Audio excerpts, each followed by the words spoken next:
Right, let's get on to the second race then at the Vaal. I'm going to talk about Policy of Truth from the Roy Magnus stable that Caden Brewer is going to be riding. It's been holding its form particularly well, going over the 1400 meters. Policy of Truth hasn't been this distance before. But Darren, from a consistency perspective, I just, having a look at current form and that the form line has been franked, etc. The horse, this favourite, does look like the right one in the race. Clyde, very hard to beat in this company. I know it's quite a big field with a couple of first-timers in the race, but strictly on form and the gelding first run. Last time out, obviously a bit disappointing, so they've chosen to geld him. And on his previous form, just the manner in which he races, I think he could have ability, this horse, and we could start seeing the best of him. So I've banked Policy of Truth in everything. Okay. I can understand why. Daryl, from your perspective? Yeah, Clyde, take note, not only has he been gelded, but the tongue tie goes on too for the first time. Oh. Yeah, I haven't chosen to banker him. Now, you know me and gelding's first time, Clyde. Yeah. I love to follow them, but have a look at the false rail. Yeah. What does the false rail say? I need to pull it up and have a look for you. So that's... Is that your worry? No, not that I worry. I don't know where the best going is going to be.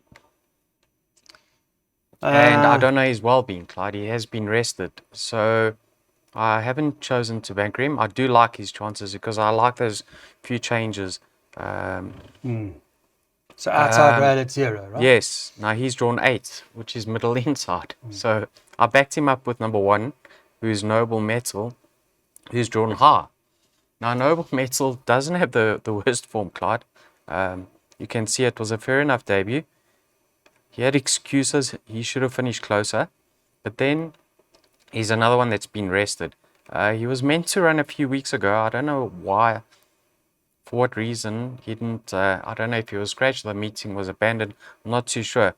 But the second and the third horses have both won indirectly from that form line. Richard the First.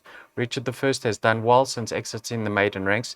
And then the fourth horse, King's Ransom, is a direct winner. So the second and third have won indirectly. The fourth has won directly, and he finished 5th. Right. So I think he's the favourite's biggest danger. Okay. So it is, in terms of bipots, obviously you've got to consider the bipot now. See which way you want to go. You can bank at the favourite or go with what Daryl has suggested. Darren has gone straight up in this particular win. Here he's going with Policy of Truth, and then we've got Daryl's bipot, which he's worked out for us, and he's gone with 1 and 2 by 3, 11, 13, 15, by 4 and 5, by 2, 8, 10, by 1 and 3, by 1, 2, 5 and 8.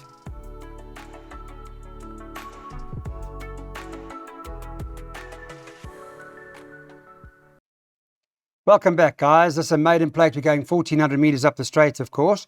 And Darren, I see there's some interest in this first timer of Fabian Habib's, a horse called Tegan's Champ that Gavin Larena is riding, priced up around 2 to 1. I don't know how much money's come for the horse already, but the stable's very hot, so you've got to respect it.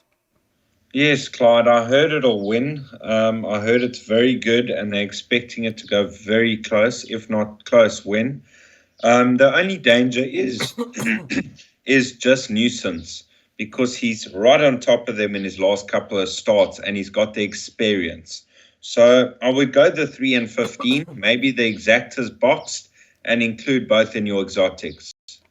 Okay, so just nuisance. Naturally, you've got to respect the favourite or one of the favourites because he's been pretty consistent, that also. Alec Laird, there's nothing wrong with his form, Daryl. Absolutely, Clyde. Once again, not too sure about the draw. Look where he's drawn. I think 3. Right. I don't know what to make. We're sitting over here in the blind, Clyde. Where's this first timer drawn? The first time is drawn high. And you know what? I'm just pulling up Zeus's form, Clyde. If I'm not mistaken, Zeus made his debut up the ball straight over 1400. Let me just, yes, Vaal straight 1400, Zeus. In at the end of October, around this time, last year. 2 years ago, sorry, Clyde. Yeah, so the money's come for him. If he's expected to go close, I think he could certainly make a winning debut. Now, while I've got you, Clyde, your attention, have a look at number 13, Pacific. Can you pull up his replay? Replay. Yes. Okay. Now pull up his replay. He's in the St. John Grey Silks with the yellow cap. And watch the end of the race. Sure. Forward to the end of the race. The jockey stood up in the irons for 300 meters. He couldn't get a run. And that favorite, or the winner that day, won by 4 lengths. Right. He would have finished 4 lengths closer, Clyde, Yeah. but for the interference. He's drawn high. I don't know if he can win second up, but I'm telling you, at his current odds, he's overpriced. If you do have the opportunity of pulling up replays, go watch his replay, number 13, Pacific. He was desperately unlucky. Yeah, so I went 3 and 13 in the PAs. Obviously, in my bar pots, I did put in the first timer, but I'm fairly convinced I'll get through this leg. So you Go say, to the end of the race with the yellow cap. yeah, the horse with the yellow cap stone lost. Okay, now watch. Tell me what happened. I'm watching. He comes to the back to the outside. I'm just looking quickly. Yeah, Pacific. Okay, let the viewers know what you see. Yeah, I'm over there. watching. I'm just seeing. So he dropped out to last, and he starts to Yes. run on again, and he starts to look for a gap, and then he gets no gap, and then he stands up in irons. Okay, that's well spotted. Pacific, you say, eh? That's him. All right, so that's the danger. Who knows, Clyde? It's racing. Yeah. So you like that. All right. What price is this horse? 14 to 1. He What opened price? 25 to 1. He's now 14 to 1. 25. Yeah, you took the 25. You couldn't wait, eh? You couldn't wait to tell the help us first. The boys are saying Anyway. have a go on number 15, Tegan's Champ. So Where's Pacific drawn, sorry? high, 14. High. Yeah. Okay, what does that mean now? Pick sixes, gentlemen. Let's take a look at place accumulators. Sorry, we've got 9 races today. Place accumulators, and here's the choice from Daryl Marie: 3 and 13 by 4 and 5, 2 and 10, 1 and 3. The first half all boat races. Then 2, 5, 8, then 3 and 6, and then 5, 7, 9, and 15.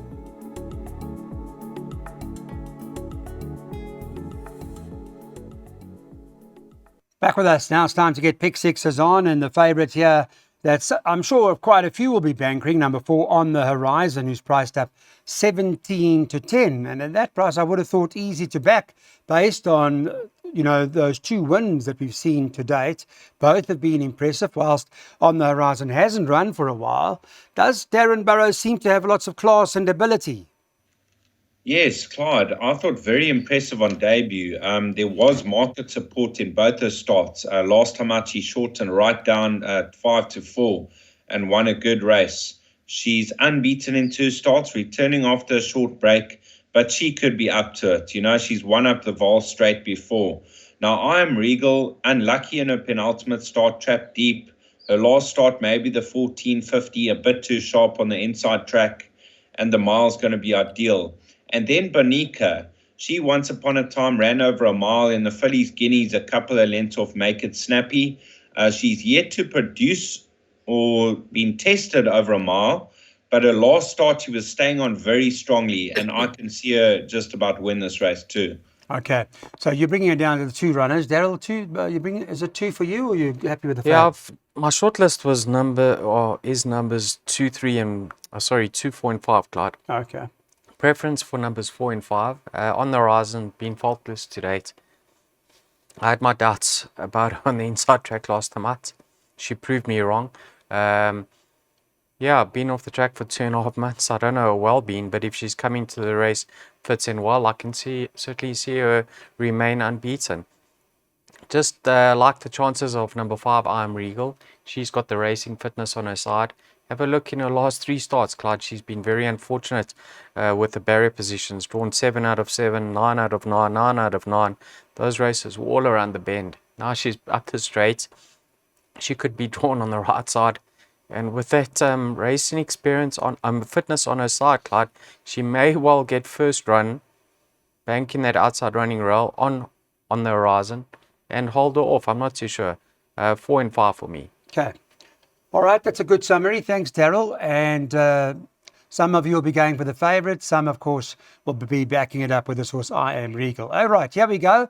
We've got a pick 6 worked out from Darren's side. He's got a few in here, 2, 4, 5, by Banker 2, by 1, 3, 5, 6, 7, by 1, 2, 3, 5, 7, 8, and 9.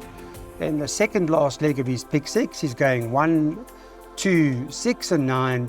And in the very last leg, 1, 5, 7, 9, 11, and 15.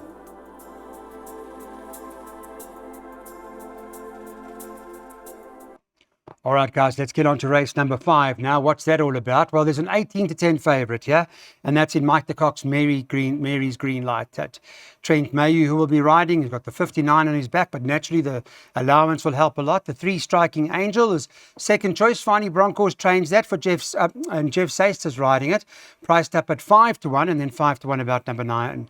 I beg your pardon, number 6 Queen Bomi, and then you can get 6-1 and better about the others. Right, let me go to you, Daryl. Let's talk about this horse, Mary's Green Light. So I know you've been for it before. It won last time out. It seemed to win very impressively. And I guess now that she's won, can she win again? Absolutely, Clyde. Listen, she's meeting the right opposition for her confidence to remain on a high. She loved the step up in trip last time out. I actually thought she won easier than the winning margin suggests. She was never in doubt. I don't think JP really asked her the question, but inside the last 100 meters, and she was extending. So I'm sure she's going to go up handy with the 4 kgs off her back. I can see her following up on that maiden victory. Her earlier form was behind some decent fillies, Clyde. So although she has been disappointing, she could have more to offer. I thought there was value in number 10 over here, Beguiling. She loves the course and distance. She does very well up the Vaal Straight. What price is she, Clyde? Beguiling is... Beguiling, I think it's any price, I'll tell you now. 20-1. I like the look 25-1. 25-1. Vaal, she enjoys the Vaal. Have a look at her rating. She was as high as a 73. She's now 56. A little bit concerning about the draw, but she is drawn close to the favourites, who's probably the likely pacemaker. Maybe she can just take a seat behind her, and Fiddler Sunday is riding extremely well. So I think the value in the race is number 10, Beguiling. Yeah, interesting. She drops to a mile now, huh? From a 2000, but the form line's worked out quite well. Yeah, Kind Judy won from me. All right, good. Let's see, Mr. Burrows, what's happening? Tell us what we need to do here, sir. Clyde, I thought this was Mary's Green Light, close to a penalty kick in this field. She won from the front last time out. She was never in doubt. That was her second run back. This is her third run back, and she's up in trip, which I think is going to suit. So with 55 kilos, I really expect her to win. I've banked her in everything. Okay, a lot of confidence from Darren Burrows' corner regarding Mary's Green Light, and that's the straight up here with Mary's Green Light, whom, when recording the show on Wednesday, was trading around 18-10. One gets the feeling, though, you just wait a little bit, you're probably going to get more. Right, let's get back into the play now and talk to you about the next race on offer with regards to what we'd like to give some information on. And Fabian Haber's back top of the boards again here. He's favourite with absolute value, and it's at 15-10. Number 3, Greenlight Magic, who's second choice, trading at around 3-1. And then you've got 5-1 about number 7, Ideal Future. It's one of those 2,400 metre races, Daryl Marie. What's your plan? I'd love to know. Meet each other time and time again. I'd love to know Warren Wirtz's plan, yeah, Clyde. Because absolute value is a natural front runner, and I don't think he's gonna allow him just to dictate at his own terms. He's got the likes of Every Clyde, Brotherhood of Magic, so there could be a spanner in the works for absolute value's chances of here. I'm not too sure. Excuse me, Clyde. But I don't know if you noticed, he picked up a penalty for running second last time out. He went up £2. I actually think that could prove to be quite lenient, Clyde, because there was more than 7 lengths back to the third place runner. Listen, he's in great form. Fabian's stable's absolutely flying at the moment. I can certainly see him featuring, yeah, but he may not get it easy. Number 3, Greenlight Magic. Now, we like him without the tongue tie, Clyde. His form is much better without the tongue tie. He went a mile and a half a few runs ago behind Battleground. He finished 5 lengths off them, but that was off a rating of much higher, 84. He's now off a 77. And without the tongue tie, I think we could see him back up his latest improvement. And then over to you, the stable companion. This horse is never disgraced. He's never far off, but he's the type of horse that likes to be produced very late. And who's aboard him, Clyde?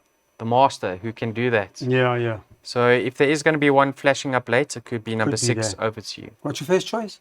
3, and then a toss up between 1 and 6. Okay. So, Bar and Buertas from Daryl Marie's perspective. Mr. Burrows, are you going with the Buertas stable or are you going with the Habib stable? Clyde, I've included all of them, numbers 1, 3, 6, and 7. Now, absolute value, strong front runner, just keeps on finding at the same pace, 57.5 kilos, should be right there to finish. Now, Greenlight Magic, he's stepping up at trip. He's been very disappointing because I know the stable rate him, but his last start was much better. And if building on that effort, he could be right there. Over to you, Pierce Stratham in the saddle. He'll be given a patient ride and fly up late. With Pierre in the saddle, you can't ignore him. And Ideal Future over the 2,400 meters and the Apprentice Claim, I thought she also had a chance. Okay, so it does sound quite a tough race. There are a few in here, and Daryl's worked out a jackpot for you, which takes you all the way up to races 6, 7, 8, and 9. In this race, he's going 1, 3, 6 by 1, 2, 3, 5, 7, 8, and 9. By 1, 2, 3, 6, and 9. By 2, 5, 7, 9, 10, and 15. Quite a challenging jackpot, not easy, the second half of the card. Okay, let's take a look at our next event on the card, take you through the markets and give you an idea what the boys are doing and what the plans are. It's 5-2 the field, but 5-2 about number 5, Beat It Gown for the Michael de Kock stable. Sean Terry's got Midnight Fusion, number 2, is priced up at 7-2, and the other at 7-2 is Grant Maroons in the Ether. And then Happy Analia, 7-8-1 and better about the others. It just got more difficult, Darren, I thought, to the second half of the card. Is there a bit of a shrewdy double figure horse you might have found here?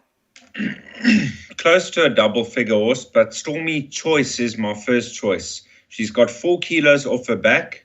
She's very speedy, and I think she's a 1,000-meter horse. Her penultimate start, they tried to hold her up as long as possible over the 1,200. Looked like a winner, and then the winner came back at her.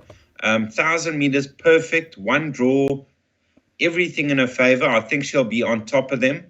Midnight Fusion, that was a much better effort last time out after a break, and she could be above average. She's only had the 4 starts. So 1 and 2 to fight it out. And then Fennec Fox, Beat It Gown, Happy Analia, In the Ether, Red Carpet Girl, all have place chances. Yeah, I think there are a lot of them here. A lot that can win. You, Mr. Marie? Yeah, not easy, Clyde. Especially the 1,000 meters.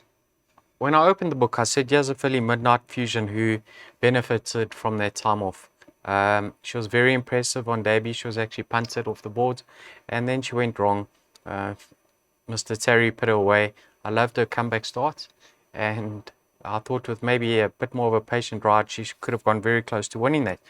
But then you study in more depth, and you see number 7, Happy Analia, 7 kilograms better off on paper. But I actually think Midnight Fusion can confirm that form despite the reversal in the weights. So I do have a preference for Midnight Fusion over Happy Analia. Then Beat It Gown, her form since the rest has been good. 2 solid efforts. She beat Cornwall, if I'm not mistaken. Yes, Cornwall. Yep. He's come out and won quite impressively. Yeah, I did. So you have to put it into the play. I like what Darren touched on, number 1, Stormy Choice. I think there's a lot in her favor, although the draw could be unfavorable. That's my concern, the inside draw. And then Mr. Maroon's In the Ether. Last time out in open company, she flashed up late. I think in this type of a lineup, I think it's young jocks and apprentices they tend to go very quick, and she'll be rattling home late. Yeah. Okay. Interesting. Well, that's the last challenging race. Not easy. It's one of those where, you know, you want to try and get the quartet if you can, because that will pay well. We've got races 7, 8 and 9, but we've got it covered for you to the extent of a pick 3 from the guys. So here it is. First leg opens 1, 2, 3, 5, 7, 8 and 9. By the 8th race, we want to include 1, 2, 3, 6 and 9. All those horses can win. And the last race, what is the hardest on the card? All of 2, 5, 7, 9, 10 and 15. That's the recommended pick 3 here on Betway's Weighted to Win.